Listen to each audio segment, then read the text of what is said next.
Lots of us have a bit more time on our hands right now during lockdown, so I wanted to make this series to talk about some core concepts around game design from the perspective of fighting games. We'll be using examples from traditional fighting games, but also non-traditional ones, as well as strategy games, MOBAs, and even tabletop board games to illustrate some points. If you're a longtime player, this is probably not going to be very new to you, but I hope those of you who are just dipping their toes into these sorts of games can learn a few things from it. I have a few ideas for future episodes, but let me know if you have something that you'd like for me to talk about in particular.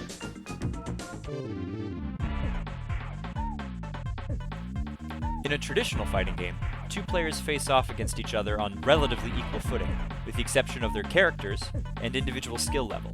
There's a reason why games like this have such a wide selection of characters with different strengths and weaknesses. It's usually more interesting to see how two different playstyles interact with one another. People would get tired of mirror matches every game, so having a diverse roster is generally more entertaining.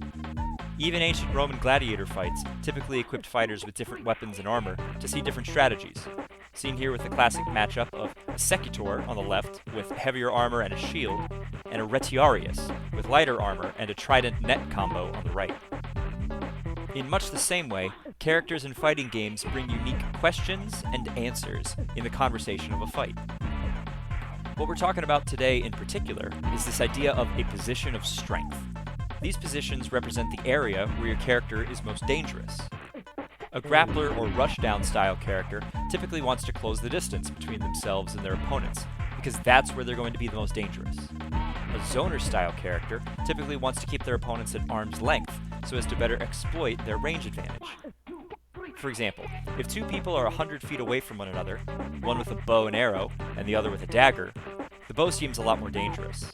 If, instead, those two people are locked in a phone booth together, the bow suddenly becomes a lot less appealing.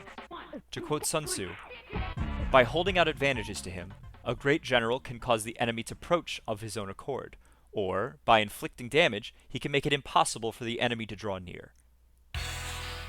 This is a very general idea, and there are a lot of intricacies here in how these positions of strength overlap and how each player plays. For example, Zangief is a classic archetype of a grappler. In every iteration of Street Fighter, he's a slow, large target, and he doesn't have a whole lot in the way of combos. But his spinning pile driver is incredibly dangerous and can't be blocked conventionally. In general, Zangief wants to go in and stay as close as he can to somebody with more ranged options like Dulcim or Guile. That said, some characters have potent get-off-me tools to get back to their own position of strength, like Flash Kick or Ryu's Shoryuken. If a Zangief gets too predictable and complacent with how they get in close, they're going to eat a lot of damage for their efforts. Knowing when and how to move in and when to back off is crucial to playing him effectively.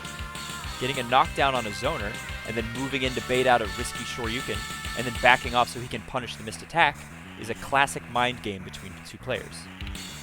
Is the Zangief going to do that again after the knockdown?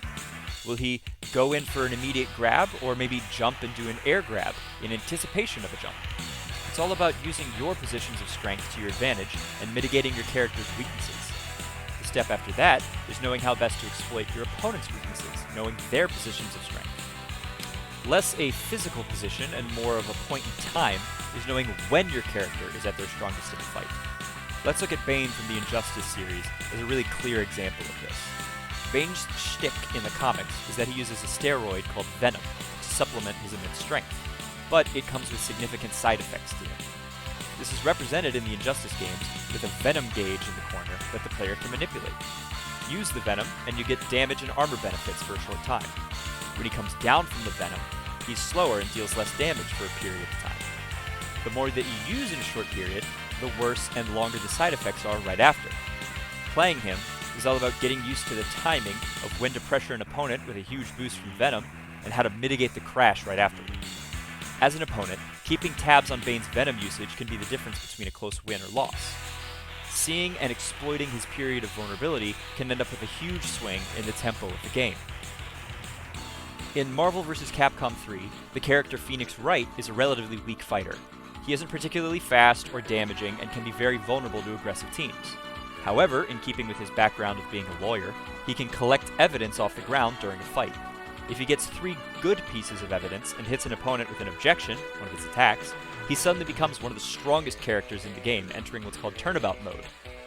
Playing around the ebb and flow of Phoenix Wright's power and vulnerability is key to using him effectively and beating him. Terry Bogard's representation in Super Smash Bros. Ultimate has a go state after he hits 100%, which gives him access to 2 very powerful kill options that he can combo into for surprise kills. In these examples, there are clear periods where the characters are in positions of power that can be directly contrasted with their relative positions of weakness. Spending those extra resources like X Factor and Meter to get rid of a Phoenix Wright when he enters turnabout mode is usually a good decision.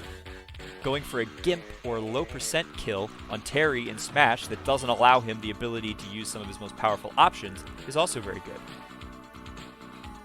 These are periods of strength that allow opponents to play around them in much the same way as the physical positions of strength that we talked about earlier. While some of these are a lot more character specific, this applies much more generally across games. Knowing if and when an opponent is going to go for their super combo, because you've been keeping track of their meter usage, is an important skill to hone. Aggressive rushdown characters are at their strongest when they can keep opponents on the back foot all game and set the tempo. Some characters play stronger from behind than others. Backing off in anticipation of an opponent's strong position can be really crucial. And picking the right moments and capitalizing is just as important as spacing things correctly with positional advantage. Learning when and how your individual character can press their advantages while minimizing their vulnerabilities is key to getting better with them. In the same way, learning how your character's positions of strength interact with another character's and then acting on them will yield results as well. When is the right time to play aggressively, and when is the right time to back off? How much distance do you typically want between you and your opponent? Does this information change depending on the matchup? If so, what causes it to change? These are all things to consider when learning a character, regardless of what game you're playing. Try paying attention to these sorts of things when you're working on something new. Have a great day, everybody!